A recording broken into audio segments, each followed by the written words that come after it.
Yeah. So that's because I named it after my father, and as Allah yarhamu, he's there. And but there's other projects I've done in the Arab world earlier, which is a I don't think I got credit for it, but I did it. It's Doha Sheraton in Qatar. And Qatar is here. Yeah. Thank you for having me. He's thinking everybody. So yeah, and now you have the skyline that you're building with Hassan and yes. Mr. Mohammed Murshidi, That's right? correct, yes. They allowed me, and also I was honored for them to ask me to be a part of that amazing project that they're doing. We are all doing together. Habibi. This is the hard work of the Murshidi group, who I love. We have done a couple of the projects prior to that, and this particular project that we're doing together is just got the Guinness Book of World Records to be the largest single mixed-use project in the world. Woo! Is it important to you to build in the Arab world? Yes, very much so. Mm-hmm. And I have a dream to one day build something in my homeland, Palestine.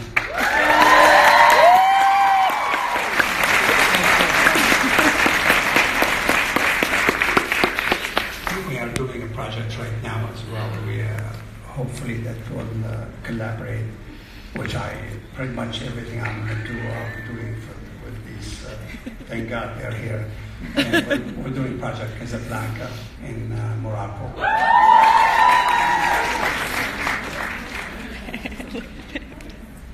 Mohammed, you were just saying that you would love to build in Palestine.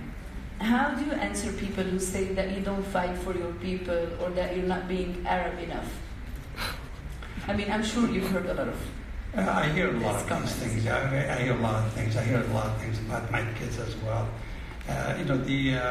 We don't do things to get credits for them. We just do them. And if I do a lot of. Hopefully, I do a lot of things for my beloved Palestine. And one of the things I do is to keep the name Palestine alive by having my legacies to carry on, that they are Palestinians, they are Arabs,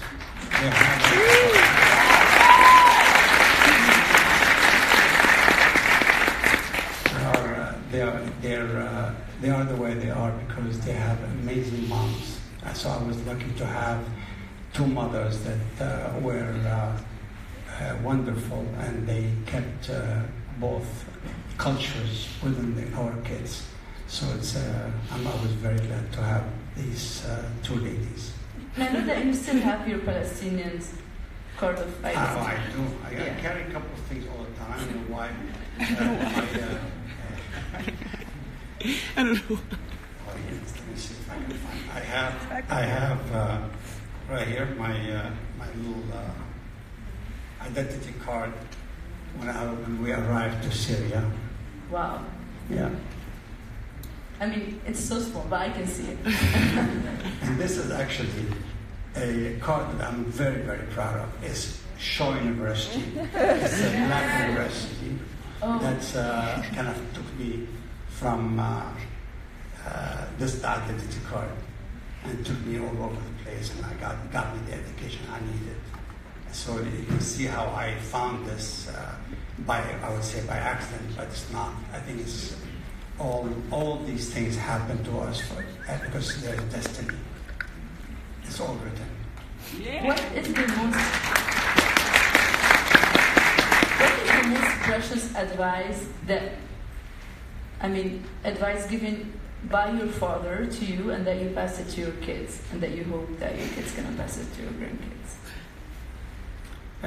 To be ourselves, to be proud of who we are, My father always told us we are Palestinians, and he never really told us about the exodus from Palestine to Syria, because he wanted us to go forward and move on. But we knew at the time that somehow, somewhere, we will go back to Palestine. We would always like to visit Palestine one day. I mean, all these kids will be going to Palestine one day.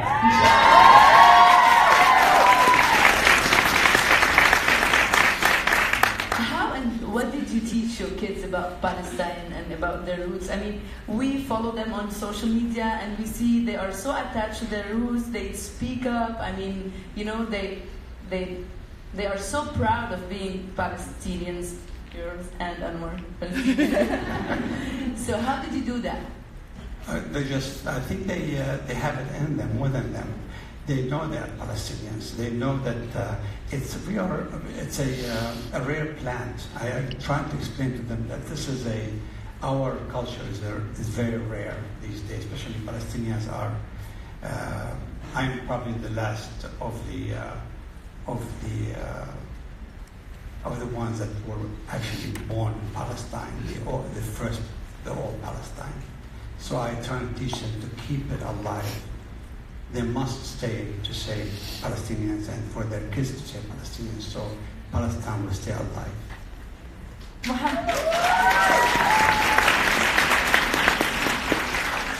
In its latest issue here, I have a copy. I mean, thank you. I was so happy to get this copy. When you braced the cover, Vogue Arabia called you the man with the best genes on the planet. Before you answer, what do you think, guys? Oh, yeah!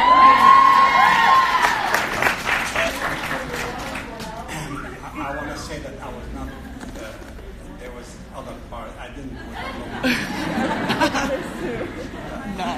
put I had amazing, beautiful wives that gave me 5 children. So I want to give them the credit for it. I'm just Of course. Don't forget the one. Never. They'll remind you. You can't forget. Some people accuse you for being like so modern, so open-minded in the way you live your life, and even in the way you deal with your kids. Yeah. Well, you know, my mother and my father, funny enough, they are religious in their own way, but they're very liberal and progressive. My father, well, within our family, we're culturally Muslims and Arabs, but it wasn't about going to the mosque 5 times a day. They allowed us to do whatever we want. We want to do Ramadan, we want to pray, you want to walk around with a hijab. That's up to us.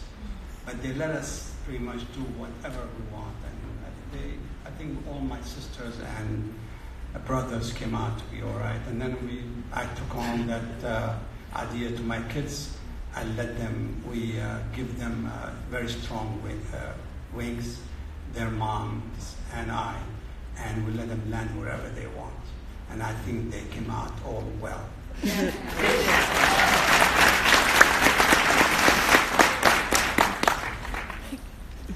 This is going to be my last question, because I'm going to let, if anyone would like to ask you any question from the audience. You would have to ask him, only him, just for the records. What is your advice to Arabs looking to become successful and to take you as a role model? Stay focused and stay true to yourself. Keep, if possible, identity is a very important thing. For me, I was very comfortable with my identity, with my name, because the name, I think, that's my, I was very comfortable to say who I am without having to explain who I am. but just the minute you say you are Muhammad Hadid, they know you are an Arab, they know you are Muslim. So that's a immediate introduction. You don't have to go beyond it unless they want to know exactly where you were born or where your family come from. I think the rest is, and whoever has changed their name for one reason or the other, I understood it. Because a lot of times when I was in Washington, D.C., they tried to change my name.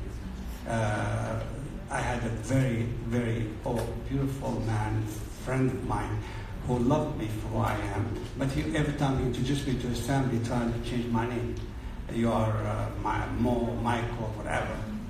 He didn't tell me until later that he was embarrassed to introduce me to his parents as a Palestinian, Arab, and so on. So they had a problem with my identity. I never did. I wanted to be who I am. And I think if everyone does the same thing, then and if they want to be to themselves, their name is half of themselves. So just stay focused, and the opportunities will come your way, and catch them. Thank you so much.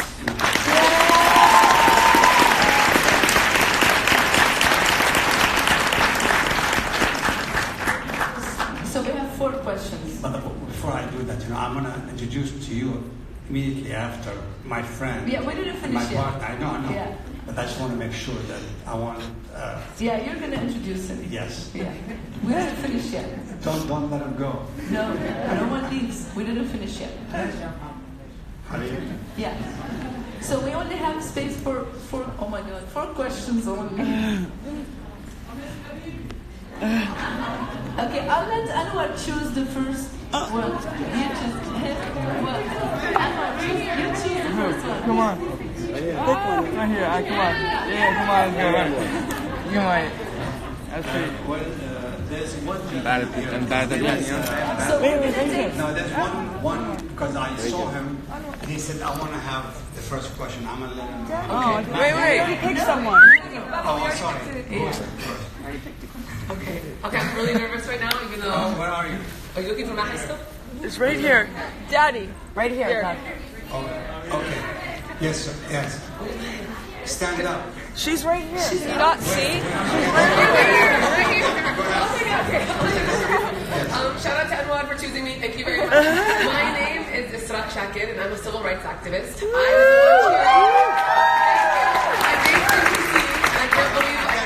What do you say? I'm a civil rights activist. Okay, I'm based in Washington, D.C., but I live in Northern Virginia. And I go to the mosque that you built every Friday. And my father-in-law is the executive director of that masjid. So thank you so much, because it's a constant reminder in our community that we have a space that is safe and comfortable. But I also want you to know that now this same mosque actually created a space for refugee assistance and social services. So it's giving back to the community. Wow! That's so cool! You did me right. And that brings me to my question. We're living in a time right now where the president of this country, in his rhetoric, has been absolutely vile and cruel towards refugees and immigrants overall. And this is something that I dedicate my life to every day on my social media platform, to break down the stereotypes and the misconceptions, and to make sure that the rhetoric is the right and authentic one of hardworking people who are the most resilient people in the world and deserve to be welcomed into our communities. So my question to you is, you, I think, are one of you and your beautiful family, mashallah, are one of the only people that I think on social media with a huge platform that are consistently putting out the right messages about refugees and immigrants. How do you encourage everyone in this room and the youth that are here today to continue to use the right narrative and make sure that we're all actively participating in breaking down the stereotypes and